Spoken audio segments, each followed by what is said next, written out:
moltes gràcies, senyor alcalde. Bé, en principi, esta moció ve donada per el tema de l'eliminació d'uns serveis en la línia 1 del metro i nosaltres entenem que aquesta eliminació de trens en la línia 1 amb destinació a l'Alcúdia, Vilanova Castelló, Picassent, Llíria, Paterna, Rafel Bunyol, entre altres destinacions, afectarà fonamentalment a dos col·lectius, els estudiants i els treballadors, que són els principals usuaris a les franges horàries que es retallen. Les retallades en la freqüència dels trens de la línia 1 engegada este mes de febrer per Ferrocarrils de la Generalitat suposen una greu retard o reculada en el que és la mobilitat sostenible dels municipis que es troben entre Llíria i Paterna. De l'estudi d'aquest retall, les freqüències que se suprimissen es desprèn una reducció del 40% del total diari, passant de 20 intervals al dia de cada 15 minuts a sols 12. Aquesta reducció es produeix després d'haver obtingut millores quant a les freqüències dels serveis, unes millores que des de la plataforma 15 minuts s'havien reivindicat des de feia molt de temps. Estos 15 minuts en hores punta i de 30 minuts en les anomenades hores valle són les que van estar reduïdes, les de menor demanda comercial. Amb la retallada aplicada per Ferrocarrils de la Generalitat, les freqüències de 15 minuts solament es mantindran entre les 7 i les 9 del matí, amb una reducció de 2 trens a la franja de migdia, mentre que s'eliminen totalment les que hi havia entre les 18 i 20 hores, que és l'horari de tornada dels treballadors i estudiants que ja solament disposaran de freqüències cada mitja hora fins a la finalització del servei. Després de les millores establertes en la xarxa els últims anys i en les freqüències es constatava un increment en l'ús del metro, segons estadístiques de Ferrocarrils de la Generalitat, perquè en absolut es justifiquen les retallades que consisteixen a retirar 8 convois durant la major part del dia i paralitzant-los amb l'únic objecte de disminuir la necessitat de mantenir el servei, la qual cosa repercutirà negativament no sols ja en el que és la prestació del servei de cara a la ciutadania, sinó també en l'ocupació pròpia de la companyia. Esta retallada castigarà la mobilitat de milers d'usuaris, així com els obliga a buscar alternatives de transport per poder complir amb els seus horaris, quan totes les inversions de millora a la línia 1 ja estaven efectuant-se amb els trens comprats, que sempre és el més costós, i en els serveis ja pràcticament millorats.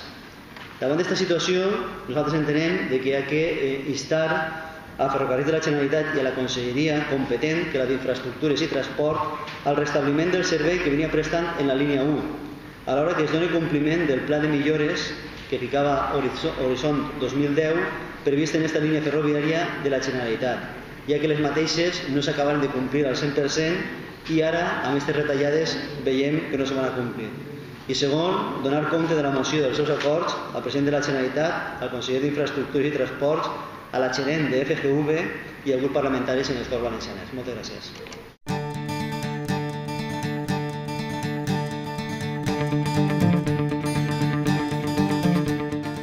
Sí, bé, moltes gràcies. Bé, nosaltres creiem, i sobretot des de Compromís, apostem per el transport públic. Jo penso que és una aposta que sempre hem fet i hem estat defensant a través de la plataforma 15 minuts, que hem donat suport en algun plenari a una de les propostes que ens ha dut, i a base de propostes que hem fet així també de millora en el que és la línia 1, com la de la segona estació del metro, el desdoblament fins a la Liana, la prolongació de la línia 5, entre altres.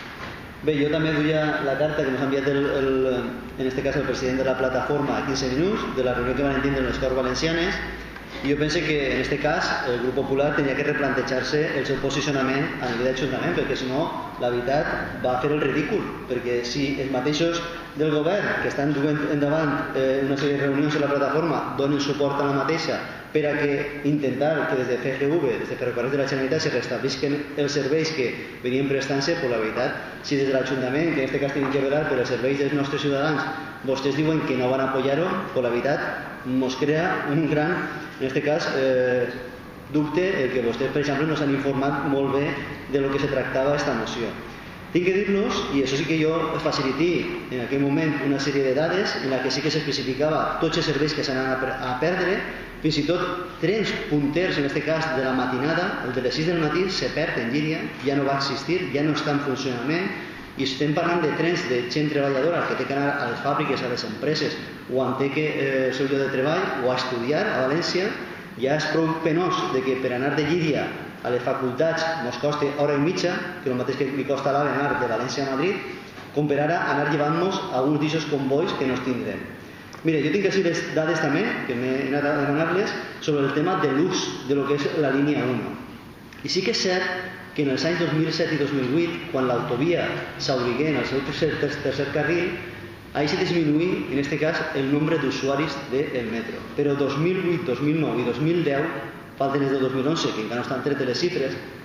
va tot en progressió en ascendent. Vol dir que la gent té una demanda del ferrocarril, té una demanda de transport, en aquest cas sostenible, i un transport que li siga útil. I sobretot, accentuat en el tema de la crisi, la gent està utilitzant-lo més.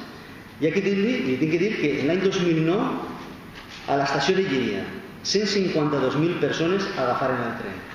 Any 2010, a l'estació de Llíria, 173.000 persones. I any 2011, possiblement, estem ja voltejant les 200.000 persones. Vol dir que n'hi ha una gran demanda. Vostè imagina això, els milers de persones que passen diàriament per l'estació de Llíria i que estan agafant el metro, amb la qual cosa nosaltres tenim que velar perquè aquests serveis se continuen prestant. I jo, la veritat, diuen, és que és per estalviar. Doncs mire, per estalviar seria que els 17 alts càrrecs directius de Ferrocarrils de la Generalitat, que l'altre dia així relacionat que cobren els 17 més que tot el govern d'Espanya junt, pues la veritat, i això estem parlant d'1,5 milió d'euros, pues si al final se volen estalviar els 3 milions d'euros que diuen, pues lleven els 17 càrrecs i ja tenen el 50% estalviat en Ferrocarrils de la Generalitat i no castiguen, en aquest cas, als veïns i usuaris del metro, perquè resulta que també hi ha un estudi que diu que són els que més càrrecs n'hi ha i sobretot des que està l'actual gerent s'ha incrementat el percentatge de càrrecs directius respecte d'altres línies de metro. Si ho fem per estalvi, n'hi ha altres maneres d'estalviar sense afectar al servei. I sobretot, quan ha hagut una trajectòria molt important de demanda ciutadana que s'ha vist, en aquest cas, reflectida i millorada en una sèrie d'actuacions que el més difícil ja s'ha fet, que era comprar els trens, que era el més costós i la inversió més forta que s'ha de fer. Si tot això ho tenim, doncs anem a mantenir el que és el servei, perquè si no al final també repercutirà en plantilles de la pròpia empresa i això també repercutirà en generar més atur. Per tant, jo li demano que reconsideri la seva posició perquè els seus companys, en aquest cas de govern valencià, estan dient que sí, que tenim raó, que la plataforma té raó i que en aquest cas van a donar suport a aquesta proposta perquè Ferrocarrils reconsidere la seva postura. I nosaltres el que estem demanant és que vostès es donen aquesta oportunitat també perquè des de l'Ajuntament de Llíria li diguem a Ferrocarrils que reconsidere la postura de tornar a prestar els serveis que venien donant fins ara. Moltes gràcies.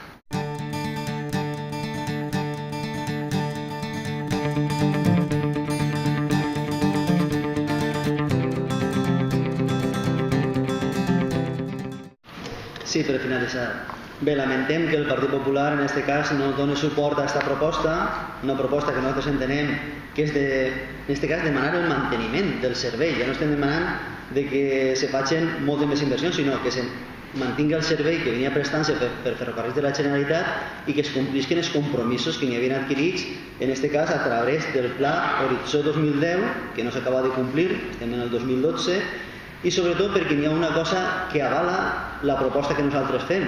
i és que n'hi ha una demanda real d'usuaris que dia a dia utilitzen el metro. Per què? Perquè possiblement no tenen altra alternativa de transport. I nosaltres el que estem dient-los així en aquesta moció és que anem a continuar donant-los el servei que venia prestant-se, sobretot a dos col·lectius importants, estudiants i treballadors, a banda d'altres gent que també pugui utilitzar-lo per els seus desplaçaments, per anar de compres o qualsevol altra cosa. Però en aquest cas hi ha dos col·lectius que són molt importants i de la nostra localitat utilitzen diàriament aquest servei de transport públic, com és el metro, que són els estudiants i els treballadors. Nosaltres continuem apostant per al transport públic, un transport públic de qualitat. I en aquest sentit nosaltres reivindicarem, anirem a parlar, com ja hem anat també en la gerent de FGV, continuem fent gestions per a que tant a Llíria com a la resta de localitats per on passa la línia 1 se restablisca el servei que veníem prestant fins ara i sobretot que es complisquen els compromisos adquirits. Moltes gràcies.